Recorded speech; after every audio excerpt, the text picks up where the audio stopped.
Hello, here we are today at Semicon India. This is Yashaswini Razdan reporting for EE Times, and we have Raja Manikam ji for iVP Semiconductors here sitting with us today. Hello Raja ji, this is a very honor to have you here. Thank you. Thank you so much. Design services, design engineering services, you've moved on to building products with iVP. So could you tell our audiences what this jump is about? Thank you for talking to me. See, TESOLV, when I started in 2004, it was meant to build the ecosystem for semiconductor companies to evolve out of India, right? Because I come from the Silicon Valley, and I had that experience where when the ecosystem is there, a lot of chip startups can thrive, right? So that was my idea. So we started that, and we started with test engineering, and then so the idea was to build the ecosystem so that chip companies can thrive. Now, unfortunately, there was not too many chip company startups, and there was no funding also that was available, right? So we ended up providing services for the usual the big multinationals and all that. There's like very small one or two companies for that. But I think over time, right, what has evolved in the last few years is with the government alignment and also the country plus the India playing a major role in the global semiconductor, there's more and more startups have come, right? And I think it's about time I realized that we need to build our own Indian chip company, and iVP is an aspiration to build a chip company, product company out of India. Now that I've done the ecosystem services, now I believe that, and I've figured out how to work in the Indian environment, I think it's the right timing, not only for iVP, for other many companies, to get into real product companies out of India. So what is iVP Semiconductor exactly building? Okay. So, within the multiple segments of chips, right? You have power, you have memory, you have the microprocessor, and so on, right? Different types of segments. And I always believe that, we need to learn how to walk before we can run, right? So trying to build a microprocessor and all that, I think will be a tough for us. Maybe over time we'll do it. So we start with power, right? So iVP is focused on power semiconductors, and the reason is this: I believe that the whole power system in India is going to change because we're getting more and more into renewable energy, whether it's wind or solar or other kind of thing. We're trying to avoid the fossil fuels and all that. So there's going to be a dramatic change in how we produce power, how we transmit power, how we store power, and so on, right? So there is a huge market, and India wants to do 50 gigawatt solar every year, which is huge, right? So my goal, in a sense, is that I want to own all the electronics and semiconductor that goes behind the solar market. So we are very, very focused on the power segment. And iVP actually stands for I stands for current, and V for voltage, and P for power. That's interesting. Thanks a lot for that trivia that you've given us. So sir, what kind of customers are you targeting, and are they based out of India? Are you building for a domestic market? Are you building for the globe? What is the idea over here? Yeah, I think it's very good question, because see, most companies, right, when they start, right, they're always looking for a foreign market, yes, US market or European. Yes. But my view is this: being a service provider versus a product company is very different, right? A service, you just provide service to somebody else, right? So there's less risk and all that. In a product company, you need to sell, you need to work with customer, and so on. You got to create a channel, and you got to know the entire supply chain. So because you're making a physical product, right? It's not a service you offer somebody. So in this case, right, I believe we are targeting Indian companies, right? Pure Indian companies. And And by making them successful through better performance, better cost, innovation of the Indian companies, I believe they will eventually, maybe 5 years, 6 years, 7 years from now, they will go global. Means if our customers today, which are Indian companies focused on Indian market, eventually when they go global, they will take our products with them, right? Our chips that goes into their product. So my idea is, not to spend time and effort and money, trying to chase the foreign market.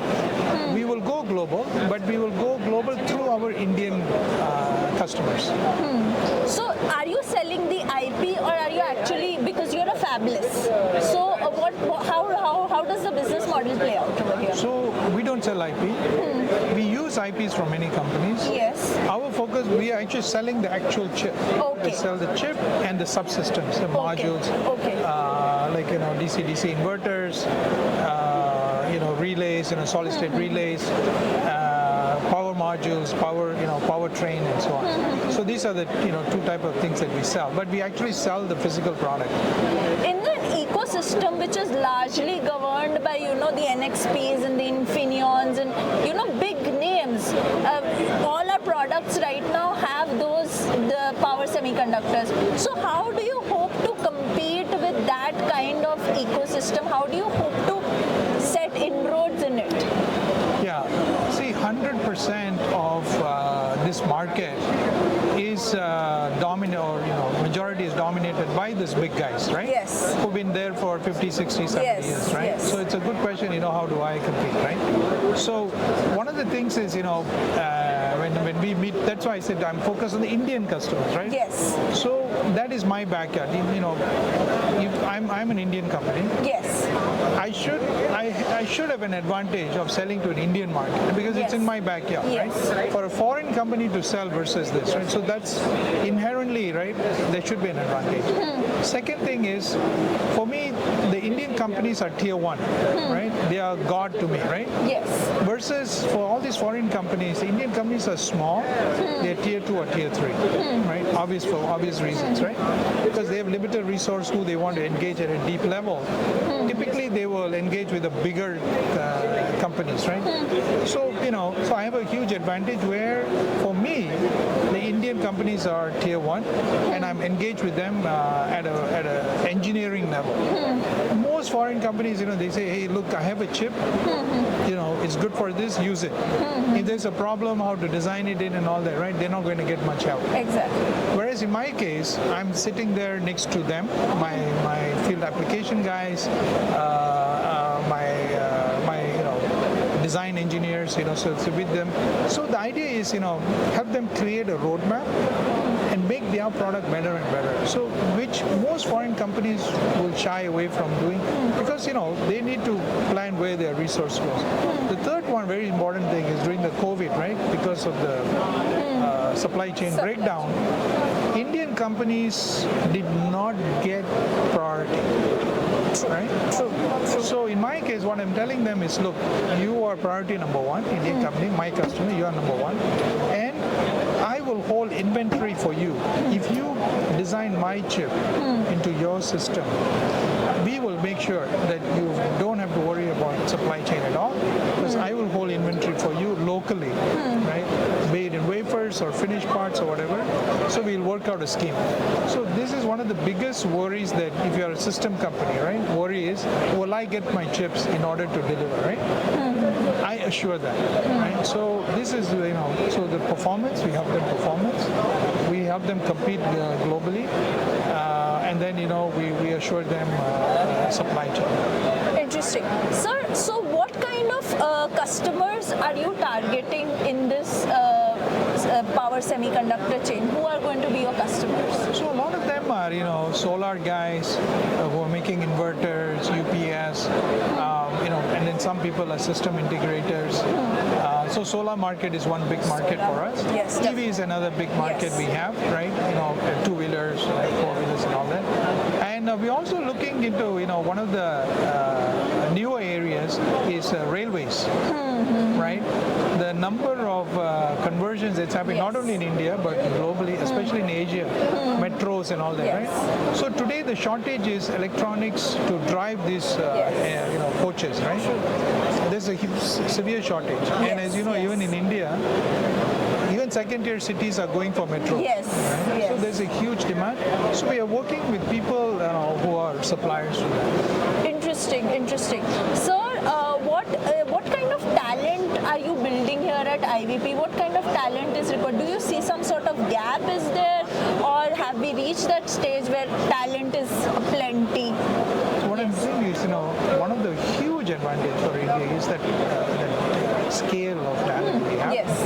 And what we need is, we need the cream of the crop, right? So we're able to get the cream of the crop. So, the training and getting them up to speed is very, very fast, right? So this is a huge advantage we have, which no other country has, right? True. So I think, it's only a question of, our growth and, finding the talent, training them, which I did in my previous company. We used to train like 400 engineers every year, fresh graduates, and within 6 months, they'll be so good. The learning curve of Indian engineers is just remarkable. Thanks a lot, sir. Sir, how do you see this ecosystem progressing henceforth? How will iVP contribute to this ecosystem? Because I recently you have launched a project called Vajra. So could you tell our audiences about that and tell us how it goes on from here? Well, again, right, so that was the 4G IoT chip that you were talking about, Vajra and so on. So I think, rather than we are saying we're a chip company, we're a systems company. Right? So we try to find, system solutions, right? So we're not trying to just sell a chip, but try to put together a solution, right? And that's where I think, we have to work really close with the customer, and that's another advantage that we have. So because most companies in India, system companies, are more of software and look and feel kind of thing. They don't go into the guts of semiconductor, which is where you can do the differentiation, the performance improvements, the cost improvements. So I think iVP and probably many other startups will start dealing at a chip level, which is where US and Europe and all they have a huge advantage. So I think we are going down the path. I can imagine that 10 years from now, I think we'll have some of the top 10 chip companies, system companies coming out of India. Sir, finally, what sectors do you see proceeding or progressing in this with the power semiconductor market developing rapidly? We have got many other companies who are also working in power semiconductors. Yeah. So which sectors do you see the most benefiting out of this? You mentioned your target sectors, but overall, as a general. No, I think power is one, right? But your power modules and right, they cannot work by itself. Right? Yes. You need the logic, the computing, the analytics, so that's a microcontroller, microprocessor. Then you got memory, and then you got sensors. So I think all of this, will start to play a role, right? And different companies will get very good at doing it. So one of the things, besides iVP, what I'm doing is we are putting together all the founders of chip startups. It is called Semiconductor Founders Consortium. Only the founders, right? We put together, I think, about 25 companies. They're all chip company startup. Only the founders are members there. And we have a lot of, debates and, how do we work together to create systems so that there is, less of overlap, not trying to do the same thing. How do we, power will work with something else, right? So, so we work together and so on. So I think that's another effort that, we're trying to do so that we can synchronize all the efforts. Thanks a lot, sir. Thank you so much for talking to it. It was a pleasure having you. Thank you.